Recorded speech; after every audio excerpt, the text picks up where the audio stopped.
Hey everyone, this is Jane with Barlow Herbal, and happy Sunday, April 21st of 2024. It is an absolutely beautiful day here in Utah, and when I am done recording this, I'm going to meet up with one of my friends, and we're going to go hiking in the mountains of Utah today. So it's just a beautiful spring day. The weather is absolutely amazing. So I have a really wonderful message for you today that is something that might be very familiar with you, especially if you were raised with religion, spirituality, and in particular being a Christian.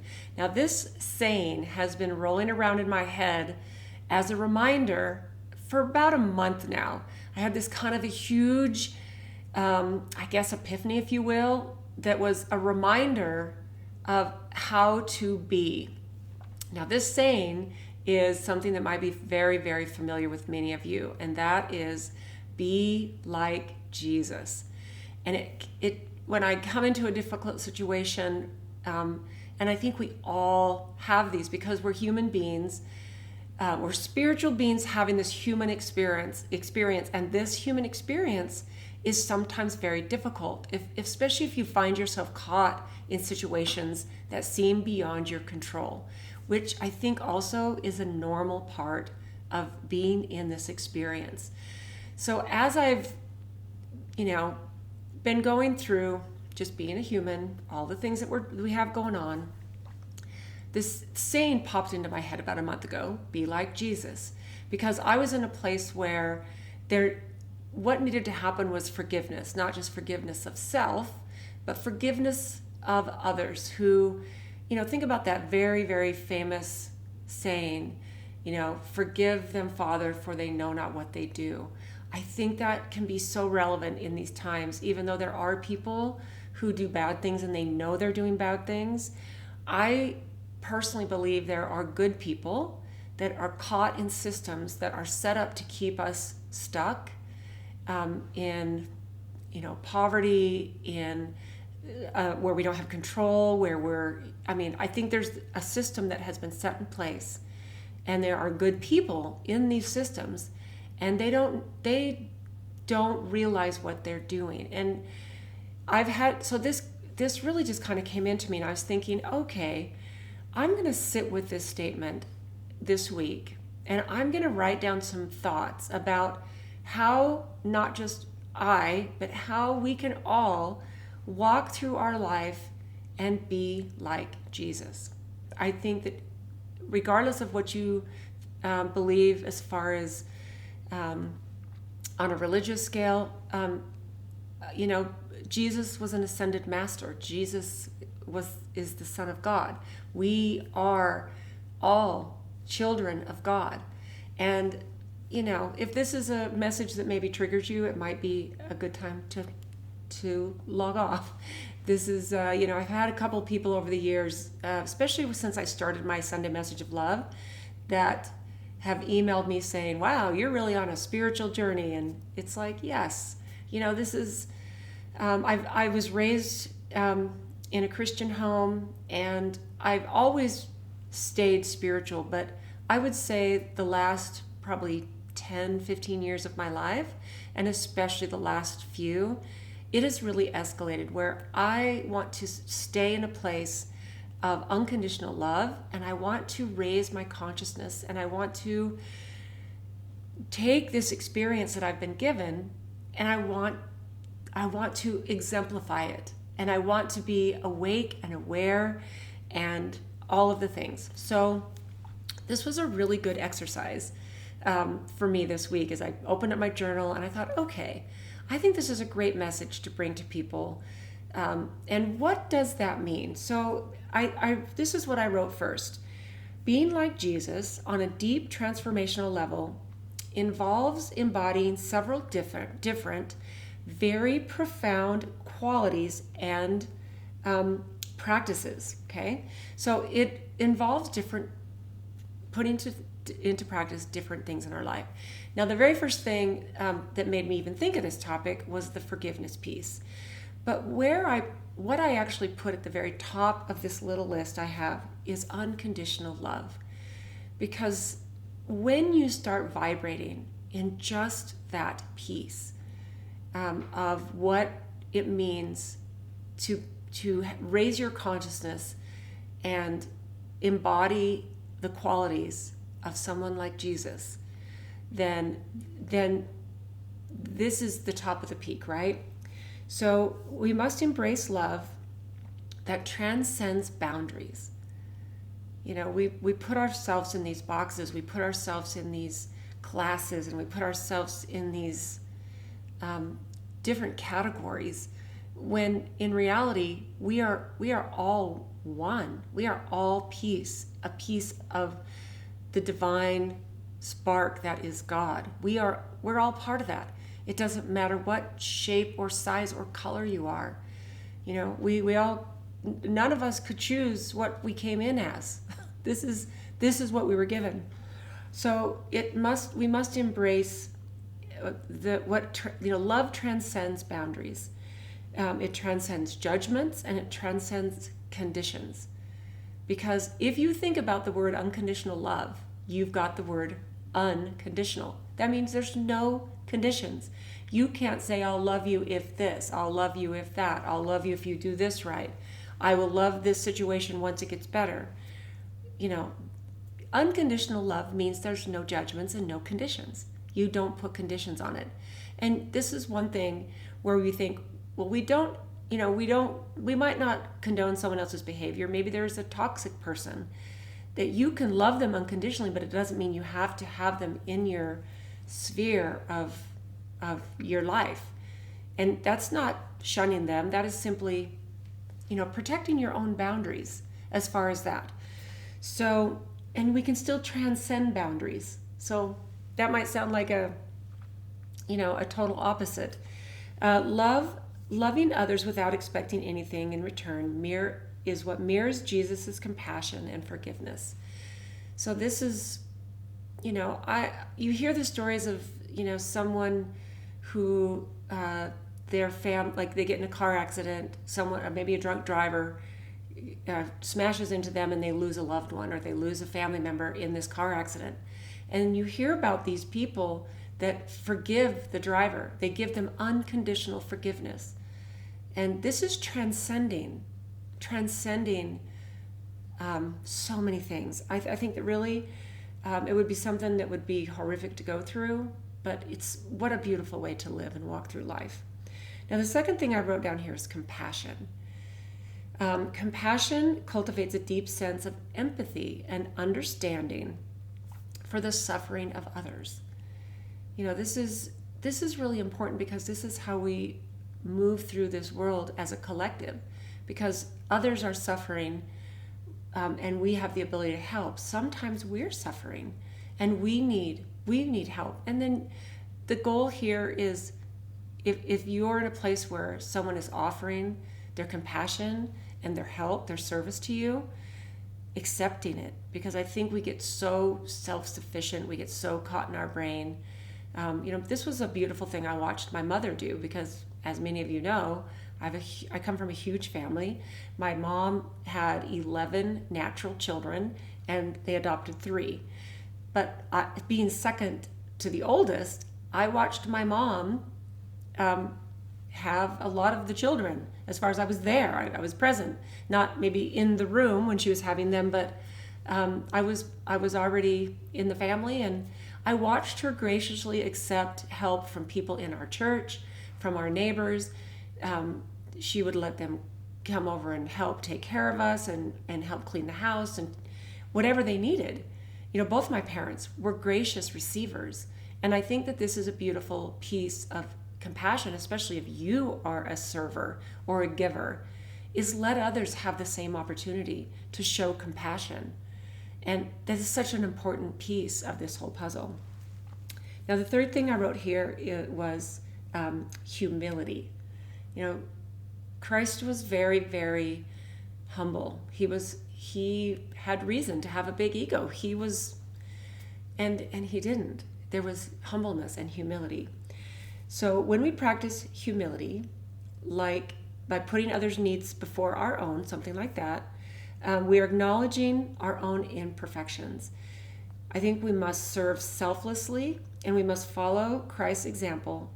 If you think about, he even washed the feet of his disciples.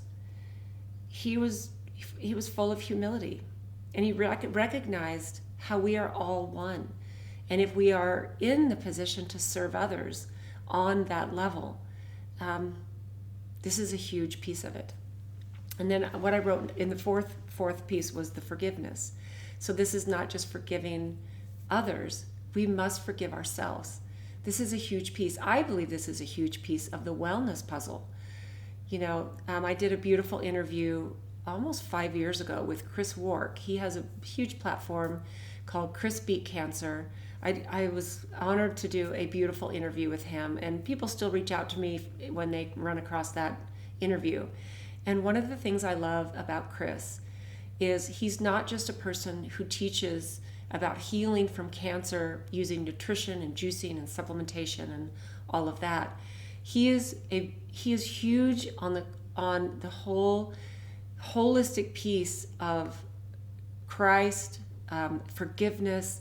This is a huge piece of the healing puzzle. And I think that when we have the ability and the recognition that forgiving ourselves is an important piece of keeping our body healthy, it makes it easier. In fact, the more you do it, the more you practice it, the easier it gets. And I can say this from a lot of personal experience, because we all mess up. We all make mistakes. It's part of it.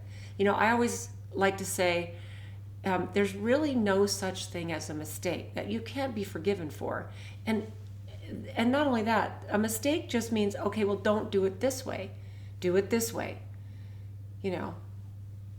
So I think forgiveness is such a big piece of the puzzle. And that's what started this whole topic for me. I think being selfless and in the service of others is really important. I think having faith. Now, what I wrote about faith is this. We must develop unwavering faith in a higher power and trust in divine guidance. These last few months, I have had some of the most beautiful experiences with some of you. I had a really lovely experience with Dr. Mike this week, if you're watching this. He had some bunch of questions, and so we were able to connect on a phone call. And when the call was about over, he asked me if he could pray with me. And over this phone call, he offered this lovely, selfless, beautiful prayer. And I'm telling you, to me, this is a part of being selfless. This was offered to me in such purity, and it was such a beautiful prayer. It just it filled me with such gratitude. So thank you, Dr. Mike, if you're watching this, thank you so much for that. That was so beautiful. So I think that part of selflessness is prioritizing the well-being of others. And this is exactly what he did. And I think a lot of us do that. If you're a parent, you're a grandparent, I think especially when you become a parent, you learn about being selfless, because you have to put the needs of this child, especially the mother, 100% above the needs of yourself. And you learn how to be selfless. I was lucky enough to learn this when I was growing up in this huge family. We didn't have the luxury to be selfish. We just didn't. And I believe that this is a quality that was very, very powerful in Jesus, was the ability to be selfless and be in the service of others. I think we have to have truthfulness. We have to be truthful. There's one of the 4 agreements is to be impeccable with your word. And, it can be for even little simple things, like when you say to someone, I'm going to show up at this time, unless there's an accident or there's something that's beyond your control. I'm not talking about those kinds of things. But when we are truthful and when we are impeccable with our word, this is a divine quality, an absolutely divine quality. And then here's what I wrote about that. We must speak and live in alignment with truth and integrity. We must be authentic and transparent in our actions. Be authentic. It's so easy to tell little white lies. And we think that, and I believe that sometimes, this might sound totally counteractive, that, we might not say something because we don't want to hurt someone's feeling, but we're not going to say a truth that we know will, and you know what I'm talking about. Like on a level of just pure truth and integrity, we all know what this means. We all know what this means. In fact, this was something that was really hammered into me in such a good way when I was growing up. And I do believe this came very deeply from the religious, spiritual, Christian upbringing that I was blessed with. I remember in my last couple of years of high school, this is how far I took integrity, because it was being truthful was so hammered into me. When I had just graduated from high school, I felt like I needed to make reparations. I needed to come clean. And what I did is, during my junior and senior year, I had a couple of girlfriends that we would go to the movie theaters, and then after we went to one movie, we would sneak into another movie. And I was always talked into it, but I went right along with it, and I always felt guilty. And I probably did it 3 or 4 times. And what I did after high school is, it was always one theater because it was the easiest one to go from one movie to the next. And after high school, and now this was a long time ago, because I've been graduated from high school for 45 years. So this just goes to show you how important it is to have integrity.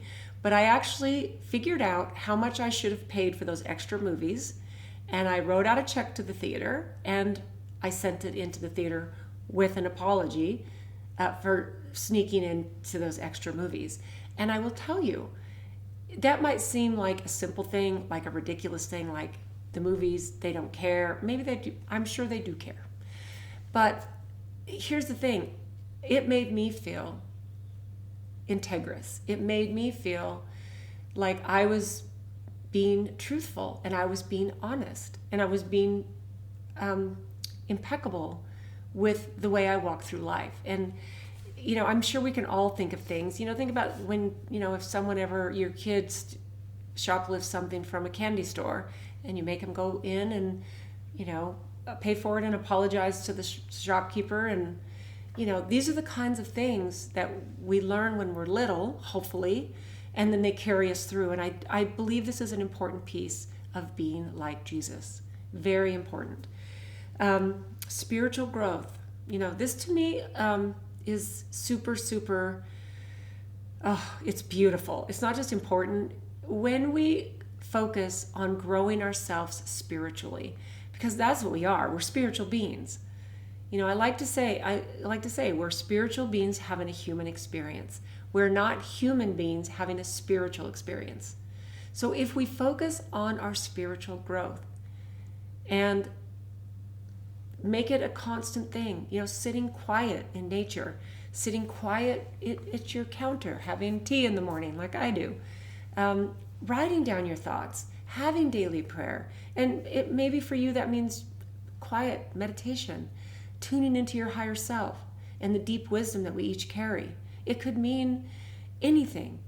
This spiritual growth. Some people spend years and decades only doing spiritual growth if they have the luxury of doing that. They're on a constant quest for spiritual growth. And then here's what I wrote to this. We must commit to continuous spiritual growth and inner transformation, because that's where it is.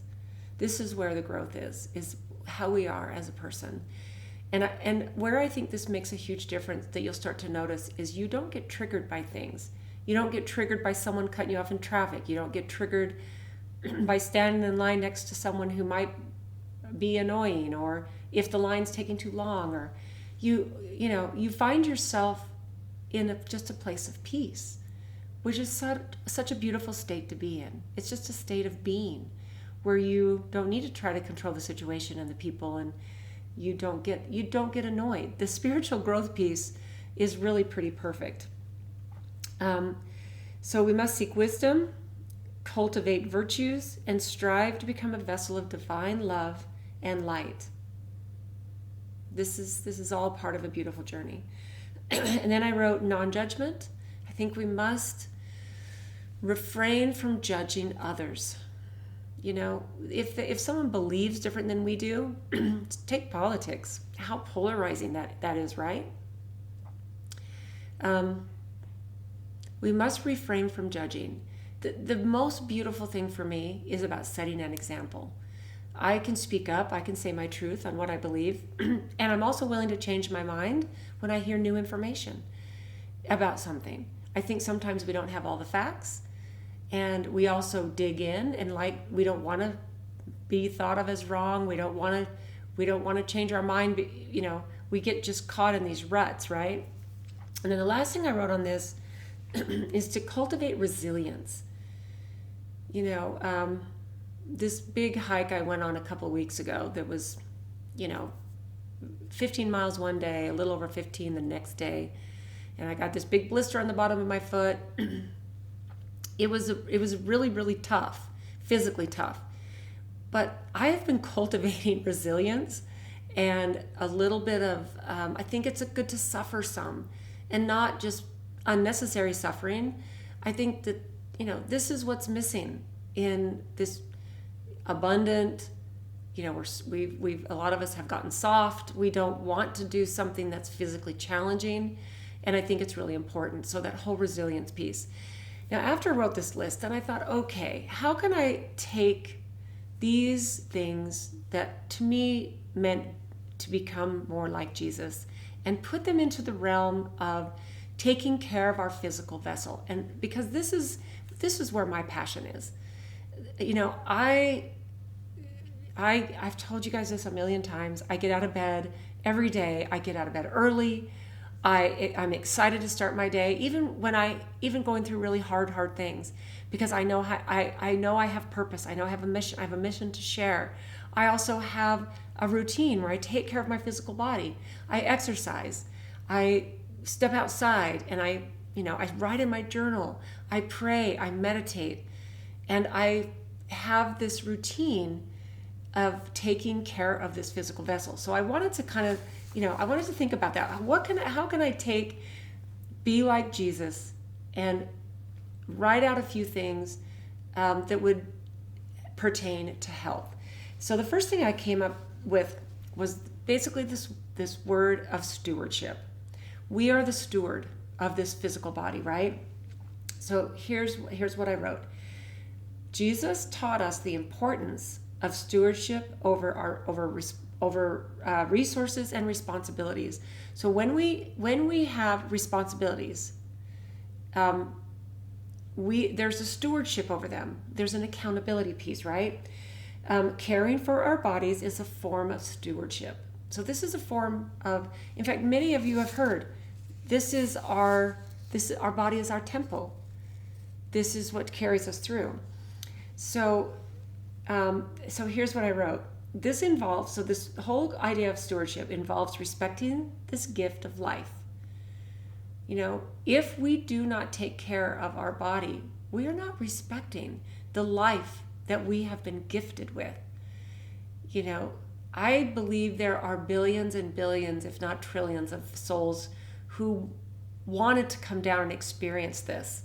And we were chosen to come down and experience this at this exact moment in human history for a reason, for a purpose.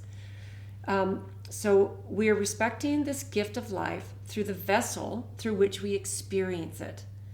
So this is our vessel, and this is how we experience life. If we are,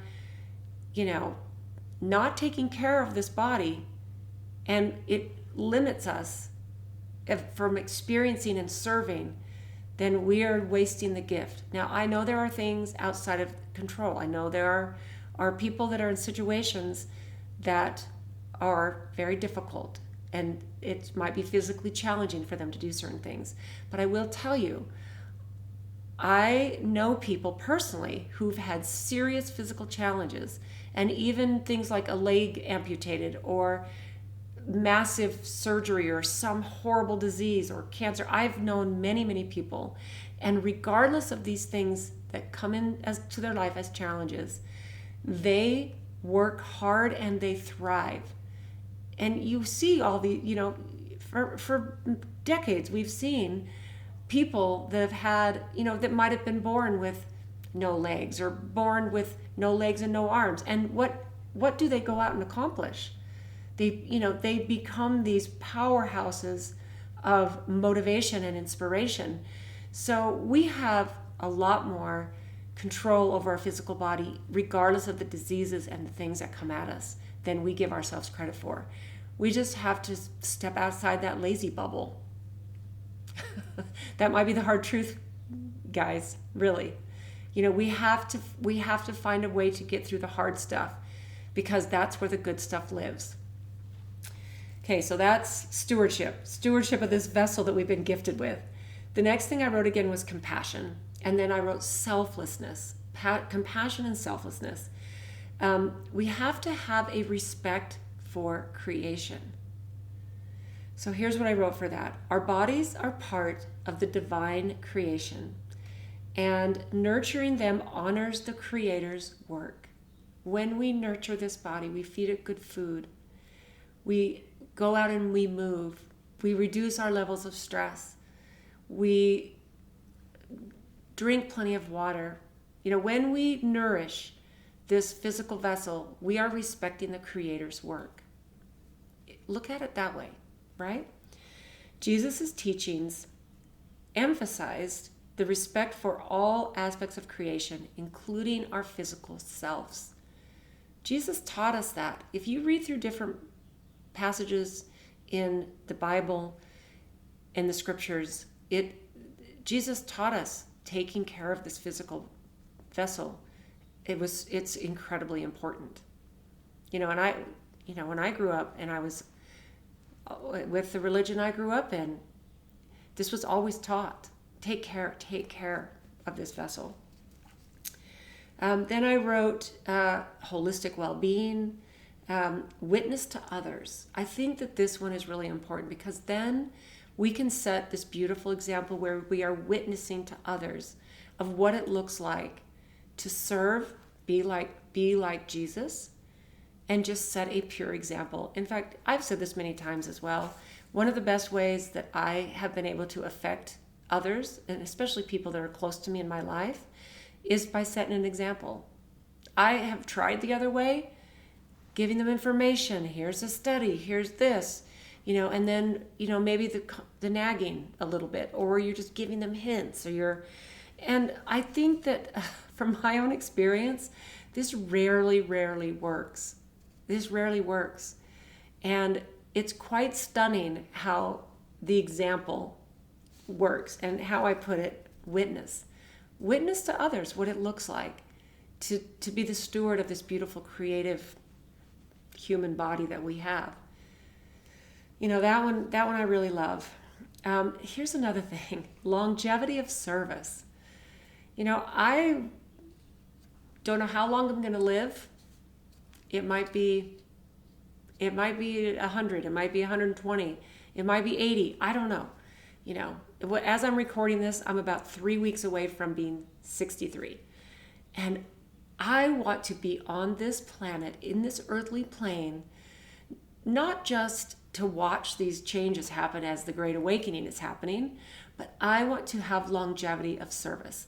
I want to be coming on here every Sunday in 10 or 20 years, wrinkly, however I'm going to look, and I want to still be serving.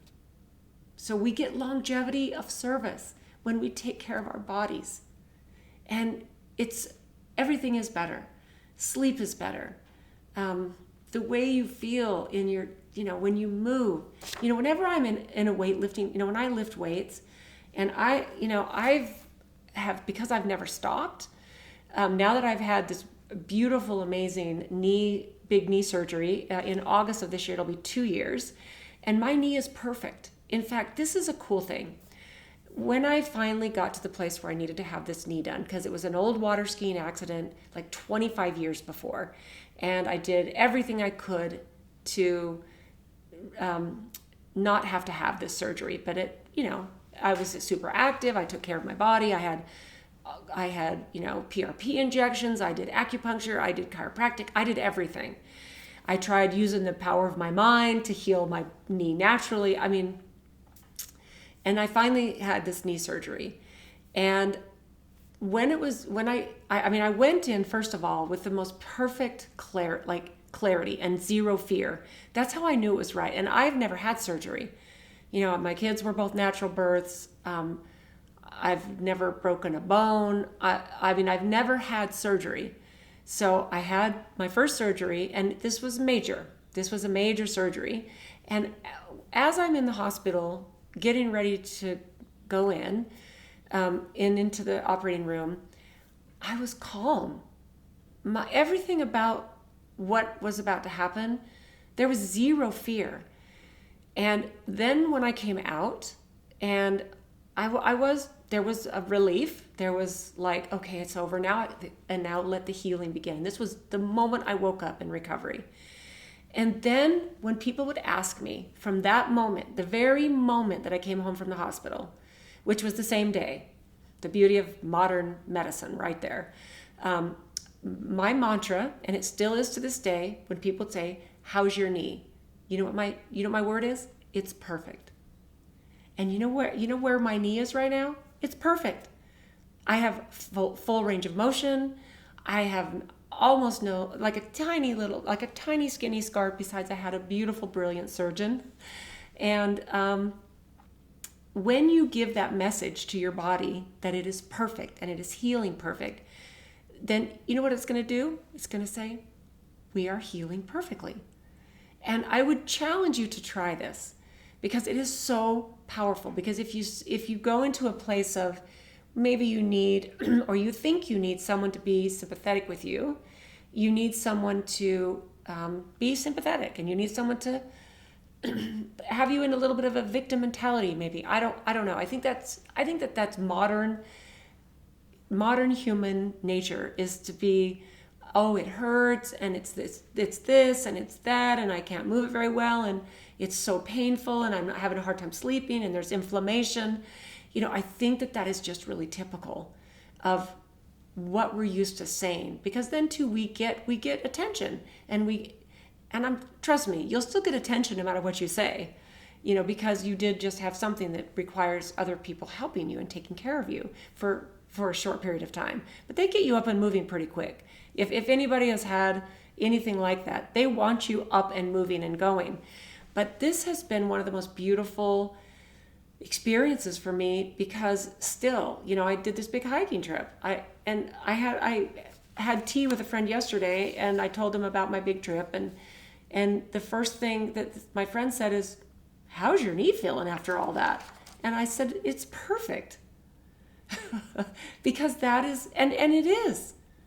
It's absolutely perfect. I can do everything I did before and more, because now my knee is in alignment, a whole bunch of stuff, right? So I would really suggest that you change your mantra, and that's kind of a little bit of a tangent I went on, but this is for longevity of service.